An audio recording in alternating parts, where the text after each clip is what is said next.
Bonjour à tous. Dans cet exercice, nous allons essayer de connecter une page PHP avec une table dans la base de données, dans une base de données MySQL. Et on va essayer d'introduire ou d'utiliser le bouton dans une page PHP dans le dialogue avec la table. Donc, on va commencer question par question, on va corriger question par question. Donc, l'exercice, qu'est-ce qu'il dit exactement? Créer une base de données nommée école qui contient une table nommée père. Cette table doit avoir 4 colonnes, ID, ADR, login ou mot de passe. Les trois dernières colonnes sont de type chaîne de caractères. Ok. Donc ici, je vais cliquer. Je vais cliquer ici. Donc voilà, où on observe, il fonctionne correctement. Il prend la couleur verte. Donc je clique. On a deux grands services. Cette fois, je vais travailler sur PHP mais admin. C'est le SGBD MySQL.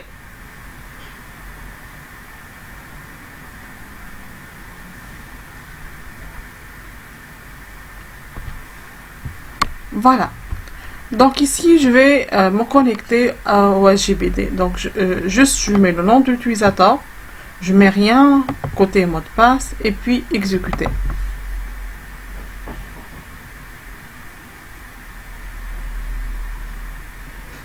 Voilà. Donc je vais aller ici. Je clique sur base de données. Et puis à partir de là, je vais créer ma base qui s'appelle école. Créer. Une fois école est créée, maintenant je peux créer ma table. Donc, différentes manières pour créer une table sous SGBD, sur le SGBD MySQL. Je peux utiliser un code comme ça, un code SQL pour faire la création. Ou je peux faire les choses manuellement comme ici. Donc ma table, elle s'appelle père, fait à 4 colonnes, exécuter. Donc le colonne de là, donc juste je vais centrer la page. Donc la première colonne, elle s'appelle ID, elle est de type int. Bon, je termine. Et puis j'oublie pas de préciser que ID c'est une clé primaire. Bien sûr, on utilise une base de données relationnelle. Donc, une base de données relationnelle, chaque table, elle doit avoir une clé primaire. B, on a login de type varchar et taille, pour le 50 par exemple. Et puis, adresse. Varchar. Et là, je vais juste mettre les 3 premières lettres pour minimiser le risque d'erreur. Et puis, mot de passe MP de type Varchar. Et puis, 50. Donc, tout est bien. Donc, maintenant, je valide et je peux sortir. Sauvegarder. Voilà. Donc comme ça, on a notre table. C'est notre table. Maintenant, je vais commencer à ajouter des tubes. Et à partir de là, je commence à ajouter des tubes. Donc on est en couleur.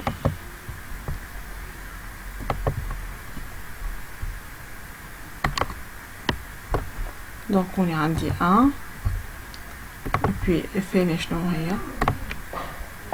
login ESAI adresse aliena mot de passe 1 2 exécuter Voilà. Je vais ajouter un deuxième tube. Donc, on est 2. Flame. Aliena. Et puis, mot de passe 4-5 par exemple.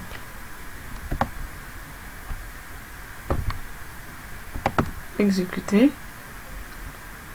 Et je vais terminer avec le dernier tube. Donc, 3. Flena. Donc, l'adresse Tunis. Et puis, le mot de passe, maintenant, 7, 8. Et exécuter. Donc, je vais afficher mon tableau, afficher pour voir. Donc, voilà, on dit les trois tubes. Donc, comme ça, on a répondu aux deux questions, 1 et 2. Maintenant, on va terminer le reste des questions. Donc, la question 3, créer un site web dynamique composé de 2 pages. B. Donc, si on a choisi de faire des sites web en PHP avec le logiciel WompSolve, et si on installe WompSolve sur notre Windows, nous allons trouver le dossier d'installation sur un disque. Pour moi, c'est sur ces 2 points. Si vous avez choisi un autre disque, vous allez trouver le dossier d'installation sur le disque que vous avez choisi pour faire l'installation. Mais pour moi, j'ai installé WompSolve sur ces 2 points. Donc, le dossier d'installation, il s'appelle Womp. Donc, pour créer un dossier, je dois entrer sur ce dossier. Et puis, sous 3W, et puis, je crée mon dossier de site. Donc, quel est le site? Ok? Et puis, WompSolve, il sert comme exécuteur, comme compilateur. Donc, forcément, on aura besoin d'utiliser un éditeur. Et donc, l'éditeur, pour moi, c'est Sublime. Donc, je vais utiliser Sublime comme éditeur. Et puis ici, je vais ouvrir mon dossier de site en allant faire File, File, Open Folder. Et puis, je cherche mon dossier et sélectionner un dossier. Normalement, Sublime, il va ouvrir le dossier et puis il va mettre toutes les pages sur le côté gauche ici. Toutes les pages de site ils vont être affichées ici. Donc, sélectionnez un dossier. À partir de là, donc si vous cliquez bien, je vais répéter File, Open Folder. Voilà, exerce, sélectionne un dossier et normalement, voilà, mon dossier. B. Maintenant, normalement, pour créer une page, je vais faire File, New File, ou File, Save As, et puis je dois vérifier que j'enregistre sous le dossier de site, et puis les pages en PHP, ils doivent avoir un nom, certes, C1 par exemple, le nom de la page, mais forcément, elle doit se terminer par une extension et les .php. Et puis j'enregistre, et la page comme ça, elle sera ajoutée à mon site. Pour mon cas, j'ai créé une page qui s'appelle formis.php. Donc juste je nomme comme ça, formis.php. C'est ça ce qui est demandé dans l'exercice. B. Voilà, la page. Déjà, j'ai commencé à faire la saisie. Je vais vous expliquer. B. Ici, cette page, c'est un formulaire. Et donc, on ne va pas écrire de PHP. C'est tout, il va être écrit en HTML. On n'a pas besoin d'écrire de code en PHP. Dans notre exercice, B. Voilà, je vais minimiser un peu le zoom. Voilà, dans le corps, je vais créer un formulaire. Le formulaire, il va envoyer ces informations à la page. Quelle page? Miss G. Miss G.php. Ou la méthode d'envoi, c'est post. Et là, ici, la blette, je vais. Donc, ici. Donc, chanter, c'est l'adresse. Donc, introduire votre adresse. Je vais changer. Et puis, le for l'ID. Donc, c'est juste, je vais faciliter les choses pour mon internaute. Il n'y a pas une grande importance en PHP. Je ne vais pas utiliser ça en PHP. Mais vaut mieux, Dima, l'input, vous l'accompagnez avec un label. Le label, il doit avoir un attribut fort. Ou l'input, il doit avoir un ID, ou le for ou l'ID, ils doivent avoir le même nom. D'accord? Ici, le name. Par contre, c'est très important. Je lui attribue un name. Ce champ de texte, je vais lui attribuer un name. Voilà. Et puis, j'en ai pas besoin. Par contre, ici, on dit deux boutons Submit. Ils vont être utilisés dans la programmation. Submit. Le value est mis à jour. Et le deuxième, on va mettre à jour, ça sera mieux.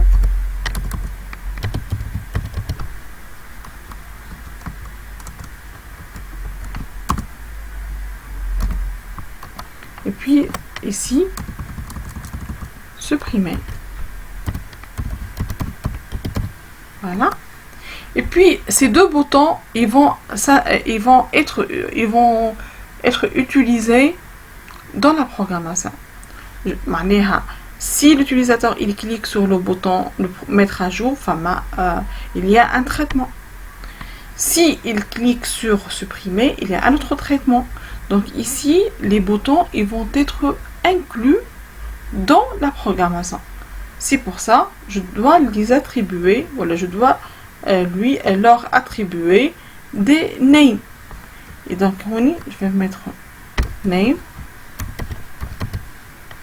égale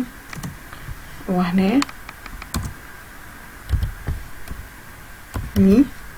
Donc, on essaie d'utiliser des names faciles. Hein. Et puis, name égale sup. Voilà. Ok.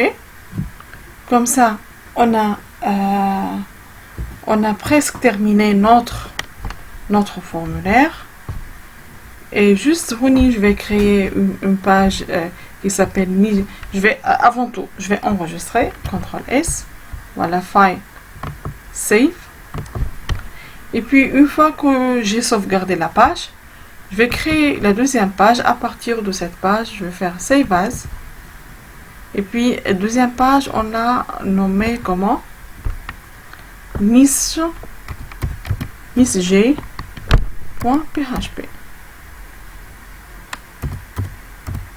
Et juste, je vérifie, c'est bon. Ok.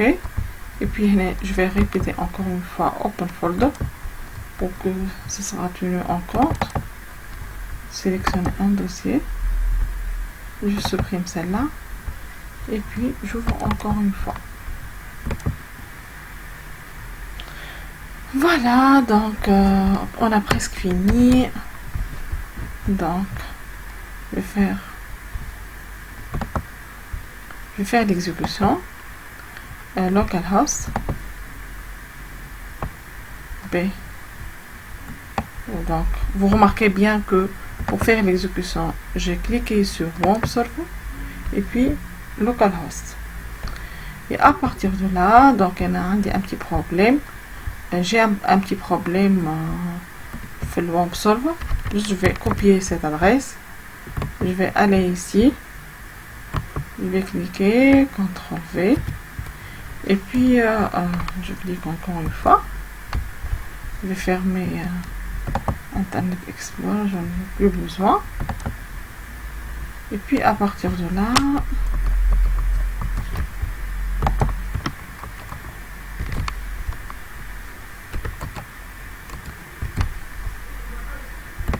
je descends pour voir mon site. Donc, voilà, et dans mon site, je vais faire slash, donc, exer, /, comment elle s'appelle ma page?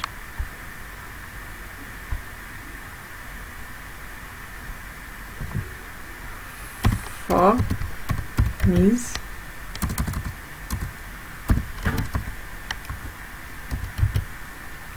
.php. Entrée et voilà. Donc mettre à jour, c'est bon, ça passe. Supprime, ça passe quoi aussi. Voilà. Page msg.php. B. Qu'est-ce qu'il nous demande pour la question? Bon, pour la question 4, ça va, on a terminé. Maintenant, on va passer à la question 5. Donc, la page msg.php doit interdire l'accès direct. Ici, c'est le cas. Elle doit orienter l'internaute vers la page formis.php. Comment on va traduire ça côté programmation?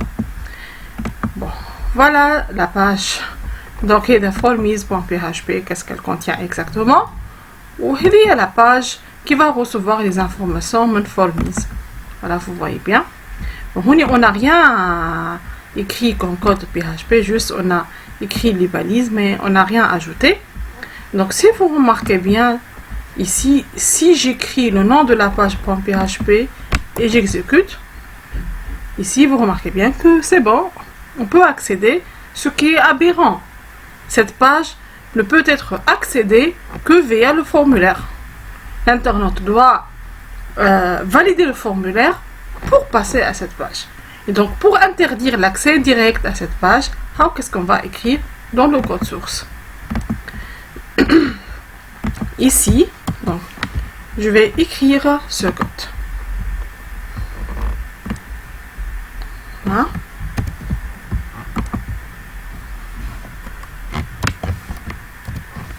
Voilà.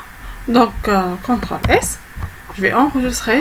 Donc, si cette page n'a pas reçu la table $post, parce que l'utilisateur, lorsque il passe par le formulaire, il valide le formulaire, il y a une table qui s'appelle $post qui va être créée. Donc, si cette table n'a pas été créée par le compilateur PHP, ça veut dire que l'internaute, il a passé directement à la page. Voilà, on va voir comment faire les choses.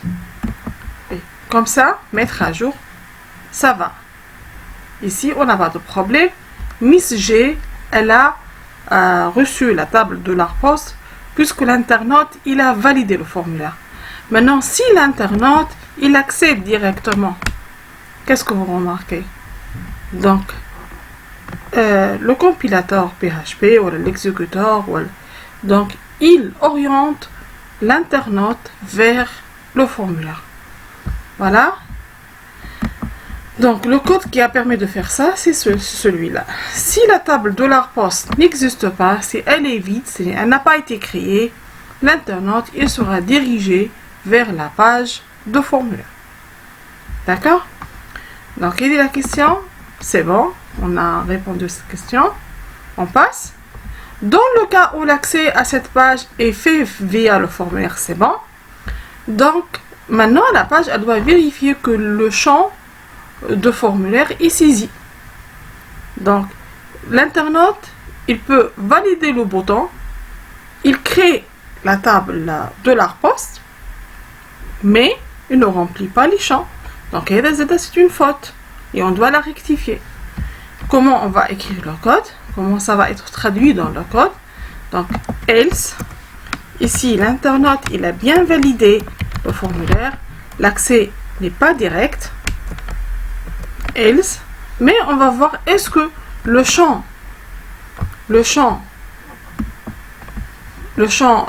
adresse il était rempli ou non. Donc il peut faire comme ça passe, mais normalement c'est une aberration. Normalement on doit afficher un message d'erreur, on doit afficher un lien hypertexte qui laisse l'internaute retourner au formulaire pour ressaisir encore une fois les informations sur cette formulaire.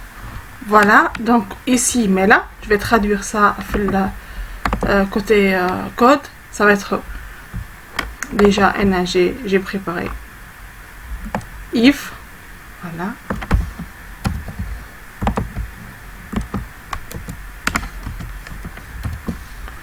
Maintenant, voilà, je vais vous expliquer. Donc, la table $post, elle était créée. Mais maintenant, est-ce que les cases, elles ont été remplies ou non? Si la case ADR, si le champ ADR n'a pas pris de valeur dans la case ADR dans la table $post, elle va rester vide. Et dans ce cas, si cette case, elle est vide, on va afficher un message d'erreur. Et puis, on va afficher un lien hypertexte qui oriente l'internaute vers le formulaire. CTRL S, on retourne à l'exécution. Donc, si l'internaute clique sur le bouton, il valide sans remplir le champ. Donc, $post ADR, il va rester vide. Dans ce cas, on va la page, elle va afficher un message d'erreur et puis un lien hypertexte qui va orienter encore une fois l'internaute vers le formulaire. Maintenant, else,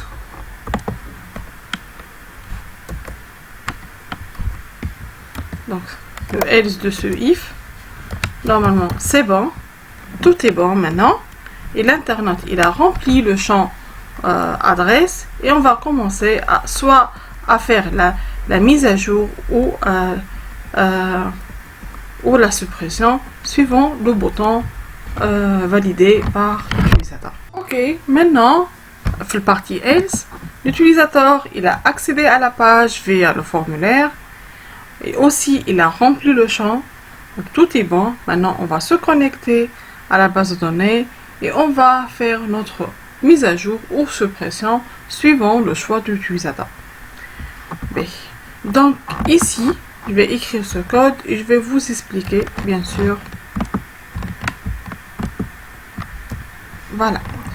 Donc le code de connexion à la base de données, il était écrit entre try et catch. J'écris mon code dans une instruction try. Et puis, s'il y a un problème d'exécution, c'est cette partie qui va être déclenchée. Je vais vous expliquer. Donc, je vais vous expliquer, voilà, donc, il y a des parties, c'est bon. Donc, jusqu'à maintenant, les erreurs qu'on a rencontrées, ce sont des erreurs de compilation. On oublie un point virgule, on écrit des instructions dont la syntaxe n'est pas valide, mais jusqu'à maintenant, on fait des fautes de compilation. Ici, avec ce code, on peut faire une erreur d'exécution. Alors, on peut faire des erreurs d'exécution. Si, par exemple, on veut se connecter à une base de données qui n'existe pas.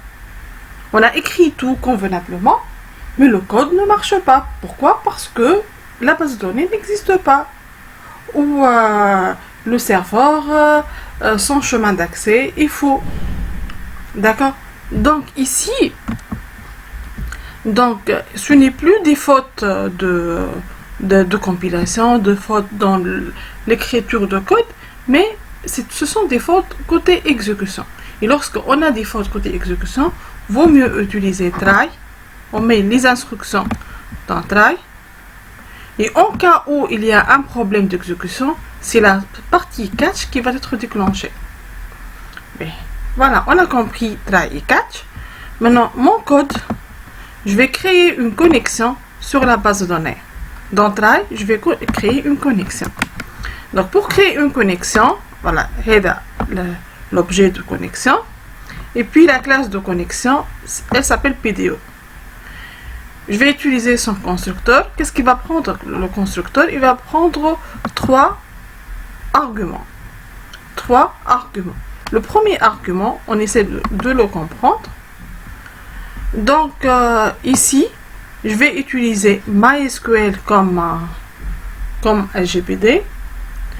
Je vais utiliser comme serveur localhost. Et puis, DBName, je vais utiliser école. Ma base, elle s'appelle école. Puis, char7 UTF-8. Donc, quel est le premier argument? Le deuxième argument, pour se connecter à la base de données, voilà, au LGPD, j'ai utilisé le login root. Et je vous conseille vivement d'utiliser le login root parce que vous allez avoir tous les droits d'accès. Et puis, comme mot de passe, si vous remarquez bien au début de cet exercice, on n'a rien fourni comme mot de passe. Donc, côté connexion par code, on ne fournit rien dans le mot de passe. Si ça ne passe pas, s'il y a des erreurs d'exécution, c'est cette partie qui va être déclenchée. CTRL S, et on va essayer d'exécuter ce code. Donc, je vais écrire Ariana, mettre à jour. Voilà, normalement, c'est bon, on n'a pas de problème, rien n'était affiché. Donc, on a pu faire la connexion à la base de données. Maintenant, on va programmer le comportement des boutons. Ça veut dire, lorsque l'utilisateur il clique sur le bouton mettre à jour, normalement, on va mettre à jour notre table suivant ce qui est demandé ou la suppression. Voilà, qu'est-ce qu'il demande? Donc, dans le cas où l'accès est fait via le formulaire et que le champ est bien saisi, la page missg.php augmente l'ID de 4 pour les tuples de la table, pair ayant l'adresse précisée dans le formulaire, si l'utilisateur choisit le bouton mise à jour. Ou là, supprime les tuples de la table, pair ayant l'adresse précisée dans le formulaire, si l'utilisateur choisit le bouton suppression.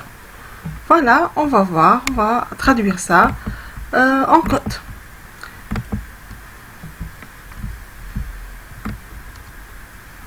Donc,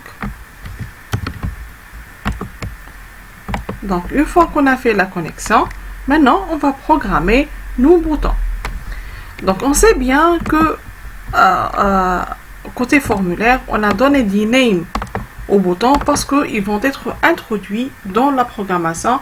Voilà, ils vont être actifs dans la programmation. Donc, puisqu'on a donné des names pour les boutons, donc automatiquement, les cases dans la table $post, les cases qui concernent les boutons, ils vont avoir des informations. Donc, si l'utilisateur clique sur le bouton mettre à jour, donc la case nommée mi dans $post, elle va prendre une valeur, elle va prendre une information. Donc l'information, elle peut être même le nom, celui-là. Mais elle va prendre une information. Si la case $post mi, elle a pris une information, ici c'est le contraire de empty. Si $post mi, elle contient une information, elle n'est pas vide, ici elle retourne vrai lorsque la variable n'est pas vide. Le contraire de empty, empty elle retourne vrai si la variable est vide ou elle n'existe pas. Ici elle retourne vrai si la variable elle existe, si elle contient une information. Donc si $post mi elle contient une information, ça veut dire que l'utilisateur il a cliqué sur ce bouton. S'il a cliqué sur ce bouton, on va créer une requête préparée. La requête préparée, il y a $connexion et puis on utilise la méthode prépare sur cet objet de connexion. Qu'est-ce qu'elle va prendre comme argument la méthode prépare? Elle va prendre une commande SQL اللي هي update qui fait la mise à jour. Update la table, set ID, il va prendre l'ancienne ID plus 4, where ADR égale point d'interrogation. Donc, c'est une requête paramétrée parce que elle va changer suivant le paramètre introduit à la requête. Le paramètre maintenant, qu'est-ce qu'il représente? Il représente ce que l'utilisateur il a écrit dans la zone d'adresse. Donc, on y a une seule point d'interrogation. Donc, pour faire l'exécution de la requête, on va utiliser la méthode execute de requête qui va prendre un tableau. Et puis, le tableau, il va prendre le champ ADR. Je répète. Donc, ici, la table, le bouton mettre à jour était sélectionné. Donc, $post_me, il contient des informations et is, elle retourne vrai. Donc, pour créer une requête, la requête, c'est une requête préparée à connexion. J'utilise une méthode SMA prépare à la connexion qui va prendre une commande SQL, update la table paire, l'ID il va prendre l'ancien ID plus 4, where l'adresse égale point d'interrogation. Donc, c'est une requête paramétrée, préparée, parce qu'elle change.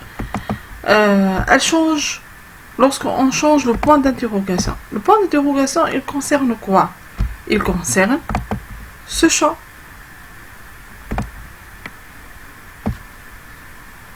Le champ ADR fourni par l'utilisateur. Et donc, pour faire l'exécution, la requête, méthode execute, elle prend une table.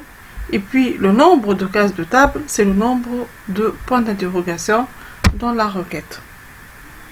On a un seul point d'interrogation, donc on a une seule case pour Array. D'accord? Donc, if, else maintenant. Else. Je vois la collade. Dans le else, ça veut dire que le bouton mise, il ne contient rien. Donc, c'est le bouton supprime qui a été validé. Donc, ici, $post_me, il contient des informations. Else, il ne contient rien. Donc, c'est l'autre bouton qui a été validé. Je peux écrire if, $post. Et comment on a nommé le deuxième bouton? Sup. Au lieu de faire else, je peux faire un autre if $post sup. J'écris les instructions. Donc, if is_set, elle teste est-ce que la variable elle contient, elle retourne vrai lorsque la variable contient une information. Donc, si elle retourne vrai, la table, le bouton mettre à jour, il était validé. Sinon, c'est le bouton supprime qui était validé. Et dans ce cas, le code.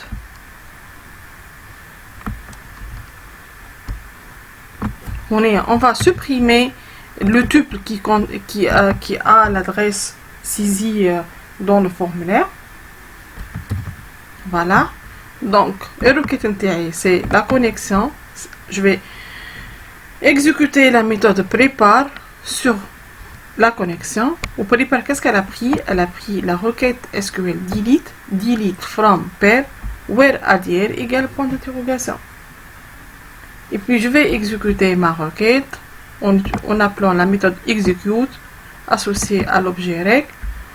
Ou execute dimat, elle prend une table array, où le nombre de cases de array, c'est le nombre de points d'interrogation de la requête. Ici, on a un seul point d'interrogation, donc une seule case pour ce array. CTRL S. Et puis, on va faire notre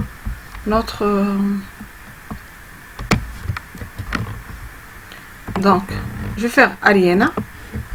Ici, dans ma base de données, qu'est-ce que j'ai? J'ai deux tuples Ariana.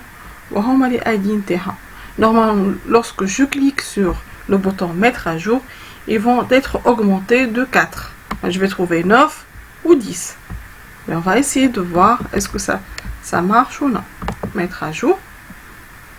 Ici, je passe pour consulter ma base. Super. Voilà, vous remarquez bien que c'est 9 et 10. Je retourne. Maintenant, je vais supprimer ce tuple, Tunis. Donc, je vais écrire Tunis. Supprimer. Je retourne à ma base de données. Je mets à jour ma table.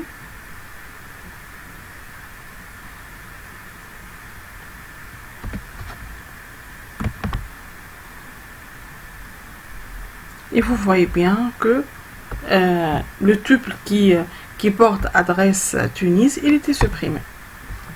Voilà, comme ça on a terminé notre exercice.